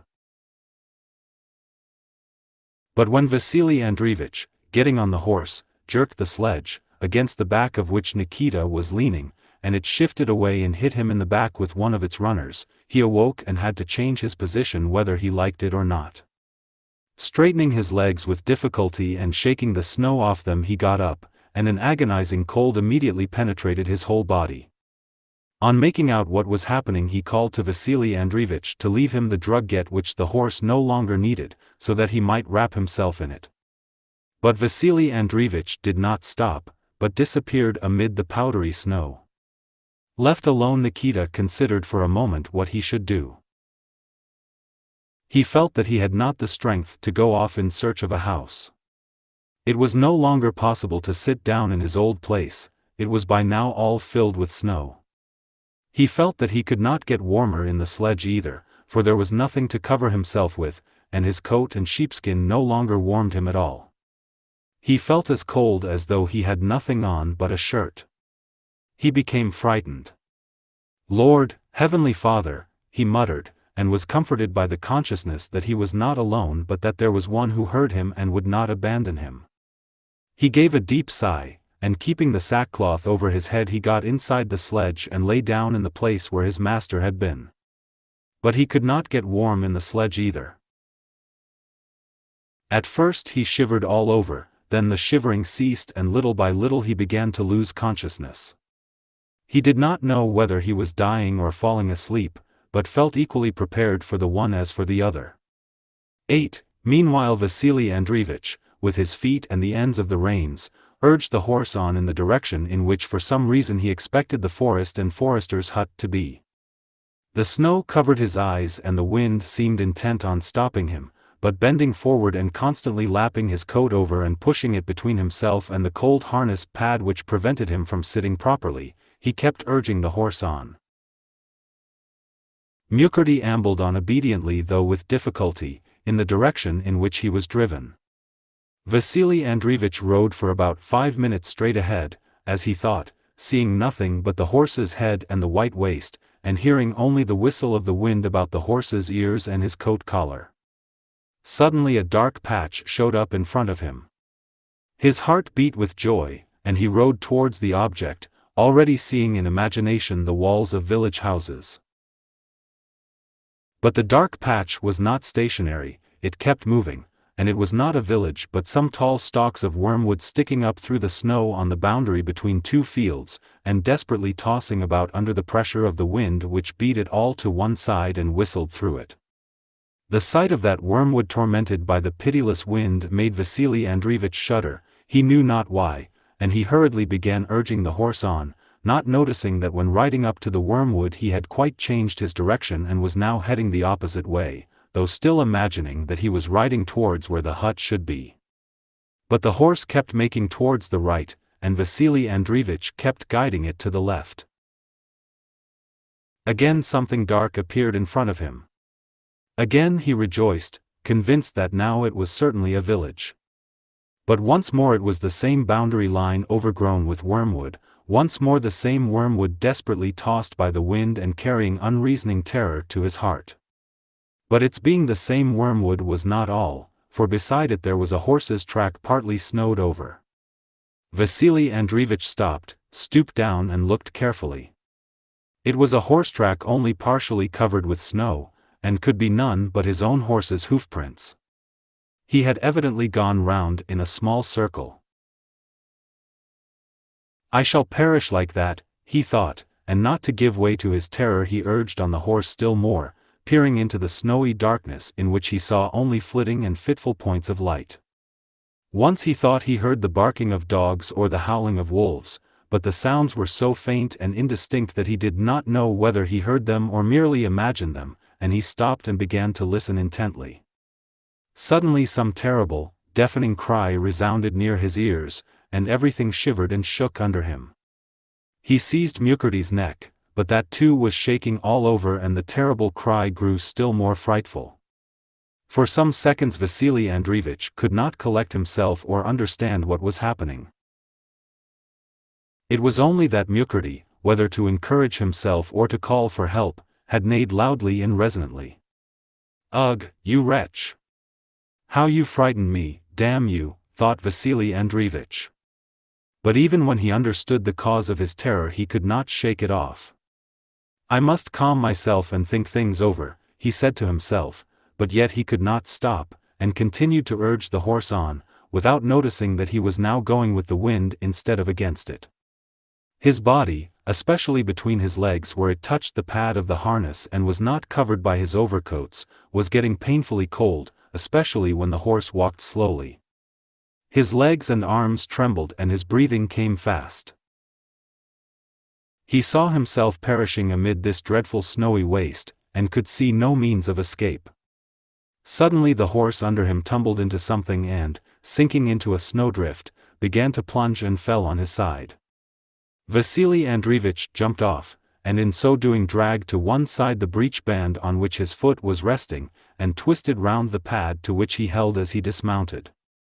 As soon as he had jumped off, the horse struggled to his feet, plunged forward, gave one leap and another, neighed again, and dragging the drugget and the breech band after him, disappeared, leaving Vasily Andreevich alone on the snowdrift.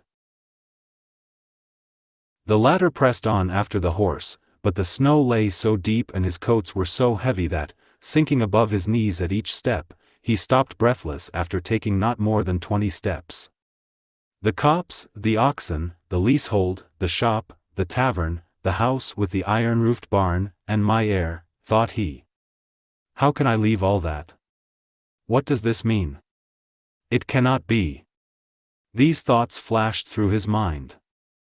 Then he thought of the wormwood tossed by the wind, which he had twice ridden past, and he was seized with such terror that he did not believe in the reality of what was happening to him. Can this be a dream, he thought, and tried to wake up but could not. It was real snow that lashed his face and covered him and chilled his right hand from which he had lost the glove, and this was a real desert in which he was now left alone like that wormwood, awaiting an inevitable, speedy, and meaningless death. Queen of Heaven!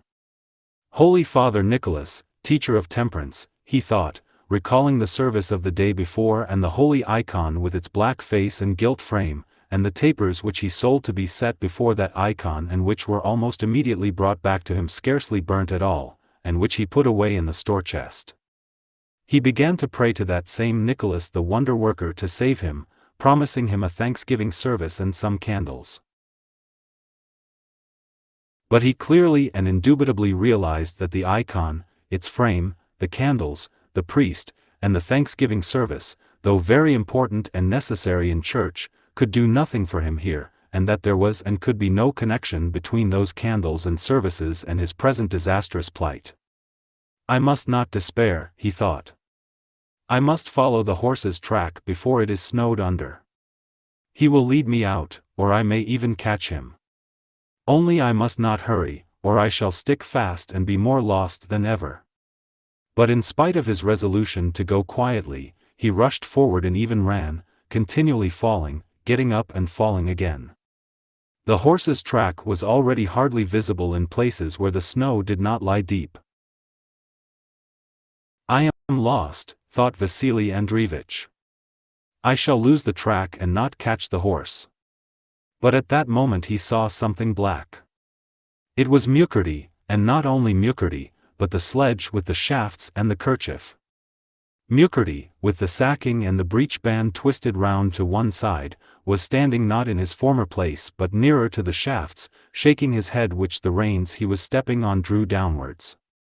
It turned out that Vasily Andreevich had sunk in the same ravine Nikita had previously fallen into, and that Mukherjee had been bringing him back to the sledge and he had got off his back no more than 50 paces from where the sledge was.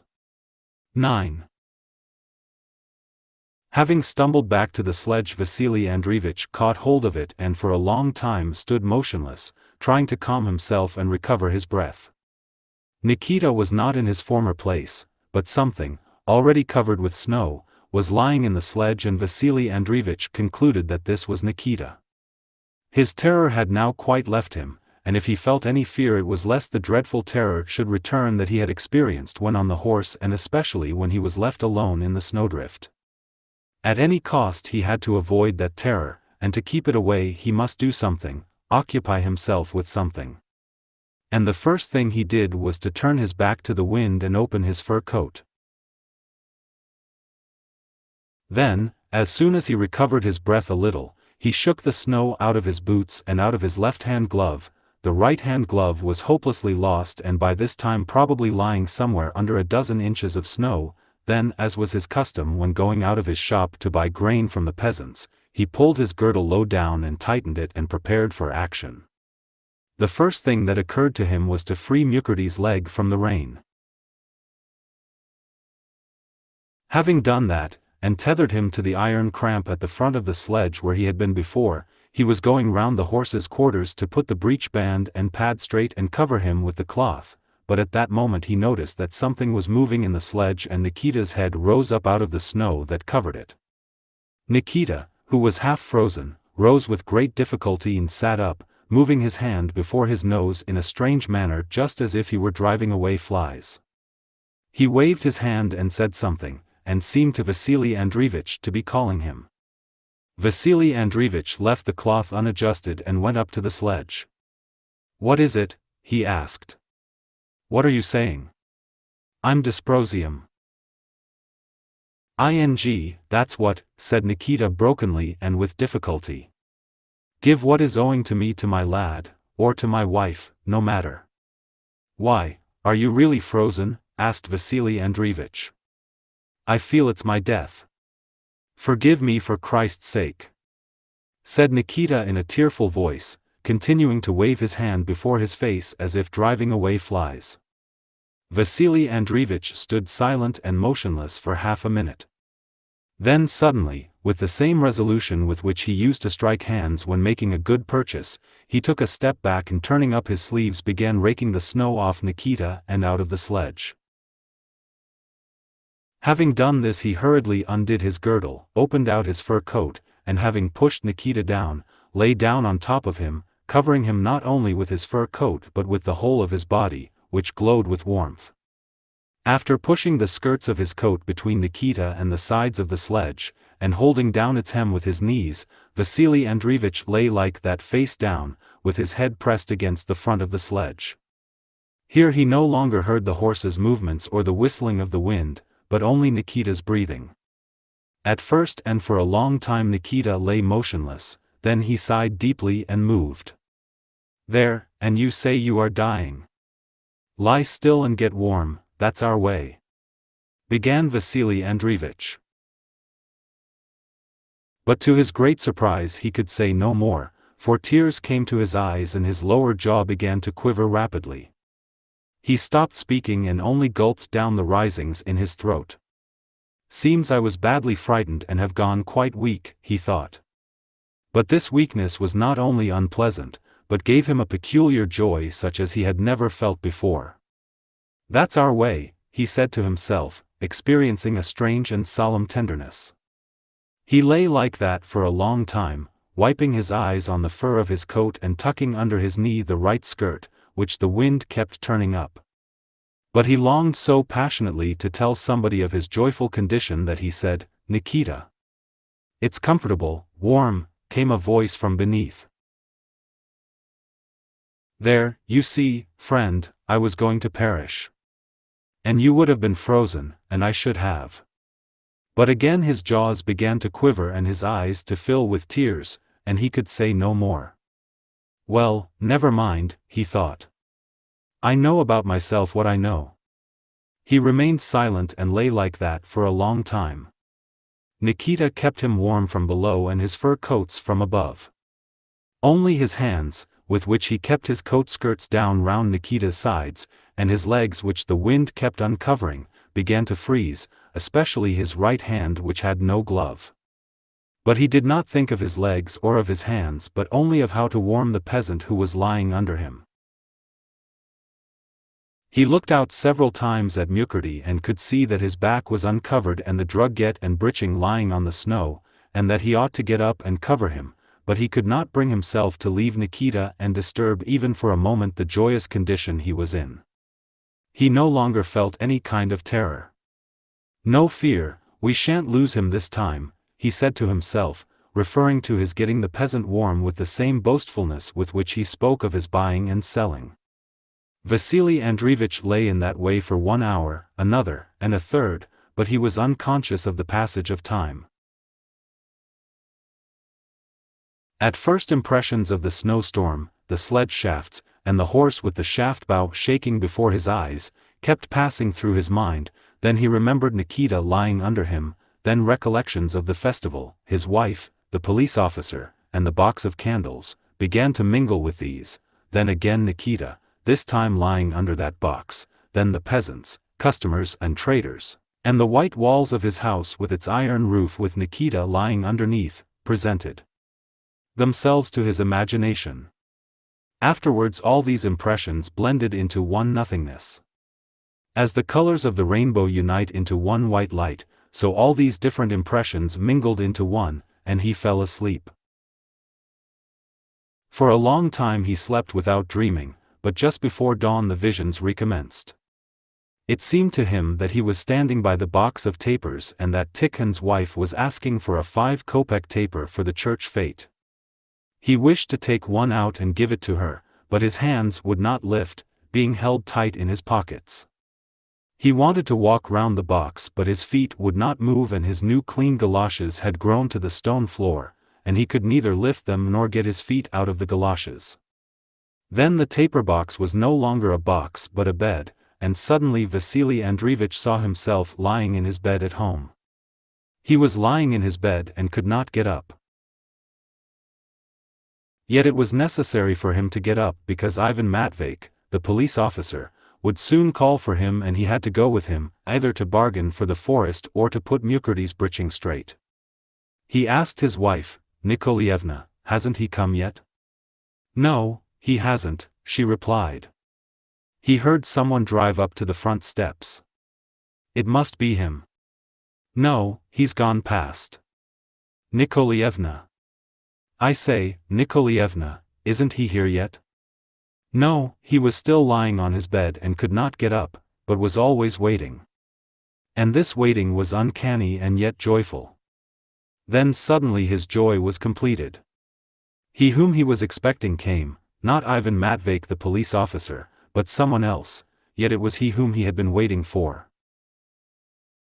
He came and called him, and it was he who had called him and told him to lie down on Nikita. And Vasily Andreevich was glad that that one had come for him. "I'm coming," he cried joyfully, and that cry awoke him, but woke him up not at all the same person he had been when he fell asleep. He tried to get up but could not, tried to move his arm and could not, to move his leg and also could not, to turn his head and could not. He was surprised but not at all disturbed by this. He understood that this was death, and was not at all disturbed by that either. He remembered that Nikita was lying under him and that he had got warm and was alive, and it seemed to him that he was Nikita and Nikita was he, and that his life was not in himself but in Nikita. He strained his ears and heard Nikita breathing and even slightly snoring. "Nikita is alive, so I too am alive," he said to himself triumphantly. And he remembered his money, his shop, his house, the buying and selling, and Mironov's millions, and it was hard for him to understand why that man, called Vasily Brekhanov, had troubled himself with all those things with which he had been troubled. Well, it was because he did not know what the real thing was, he thought, concerning that Vasily Brekhanov. He did not know, but now I know and know for sure.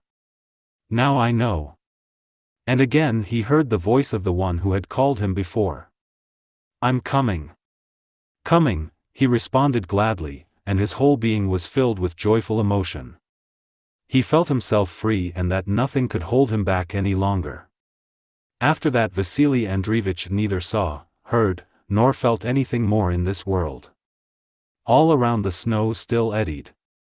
The same whirlwinds of snow circled about, covering the dead Vasily Andreevich's fur coat, the shivering Mukurty, the sledge, now scarcely to be seen, and Nikita lying at the bottom of it, kept warm beneath his dead master. Nikita awoke before daybreak. He was aroused by the cold that had begun to creep down his back.